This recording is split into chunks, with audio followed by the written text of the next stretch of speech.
সেদিন মহানবী সাল্লাল্লাহু আলাইহি ওয়াসাল্লামের অসুস্থতার 11তম দিন।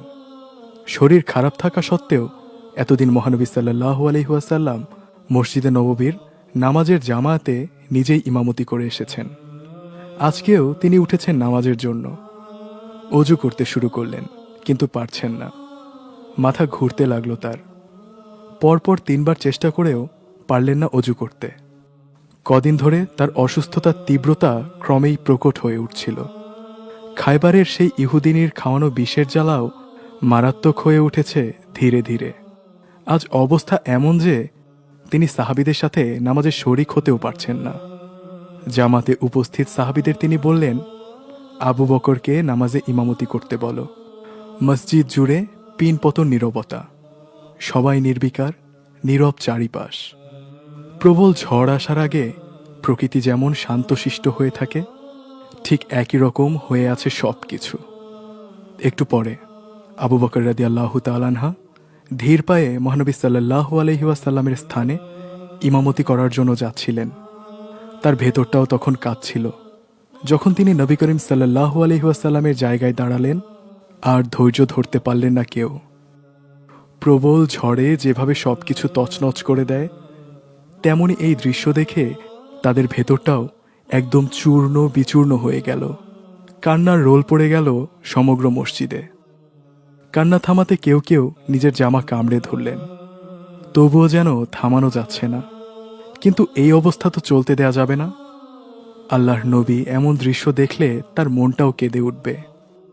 তাই ধৈর্যের মহাপ্রতীক আবু বকর রাদিয়াল্লাহু তাআলা আনহু নামাজের ইমামতি শুরু করে দিলেন। কেননা নামাজে দাঁড়ালে এমন শব্দ করে আর কান্না করতে পারবেন না সাহাবাগণ। এদিকে এই সময় মহানবী সাল্লাল্লাহু আলাইহি ওয়াসাল্লাম একটু আরাম বোধ করলেন। এজন্য সঙ্গে সঙ্গেই তিনি দুজন আত্মীয়ের কাঁধে ভর দিয়ে মসজিদে চলে এলেন। হযরত আবু বকর রাদিয়াল্লাহু তাআলা আনহু তখন নামাজের ইমামতি করছিলেন। মহানবী সাল্লাল্লাহু আলাইহি ওয়াসাল্লাম আসছেন নামাজে, এটা টের পেতেই জায়গা ছেড়ে দেবার জন্য ইমামতির স্থান থেকে সরে দাঁড়াচ্ছিলেন আবু বকর রাদিয়াল্লাহু তাআলা আনহু। মহানবী সাল্লাল্লাহু আলাইহি ওয়াসাল্লাম তাকে নিষেধ করলেন এবং আবু বকরের পাশে থেকেই নামাজ আদায় করলেন। মহানবী সাল্লাল্লাহু আলাইহি ওয়াসাল্লাম সাহাবাদের সবচেয়ে আপনজন ছিলেন। তাই তার এই অসুস্থ অবস্থা দেখে সাহাবাদের হৃদয়ে যে ঝড় বইছে তা তার অজানা ছিল না। তাই তিনি নামাজের পর সাহাবীদের দিকে ঘুরে বসলেন। এরপর তাদের উদ্দেশ্য করে বললেন, হে মুসলমানগণ, আমি তোমাদেরকে আল্লাহর হাতে সমর্পণ করে যাচ্ছি। তার আশ্রয় ও তার সাহায্যের কাছে তোমাদের সঁপে দিচ্ছি। আল্লাহ তাআলাই তোমাদের রক্ষা করবেন। তোমরা নিষ্ঠা, ভক্তি ও সততার সাথে তার আদেশ পালন করতে থাকো, তাহলে তিনিই তোমাদের রক্ষা করবেন। এরই মধ্যে আবার একটা আবেগঘন পরিবেশ তৈরি হয়ে গেল।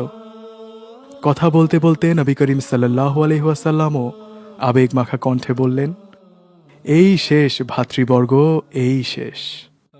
নবী করিম সাল্লাল্লাহু আলাইহি ওয়াসাল্লাম সাহাবাদের থেকে বিদায় নিলেন। নিজের সারাটা জীবন তিনি ব্যয় করে গেছেন এই উম্মতের ভালোর কথা চিন্তা করে করে। নিজের জন্য তিনি কোনোদিন চিন্তা করেননি। তার সকল চিন্তা জুড়ে ছিল তার উম্মতের দুনিয়া ও আখিরাতের সফলতা। এতই ভালোবাসতেন তিনি আমাদের। আল্লাহ রাব্বুল আলামিন তাকে জান্নাতের সর্বোচ্চ মাকাম দান করুন, আমিন।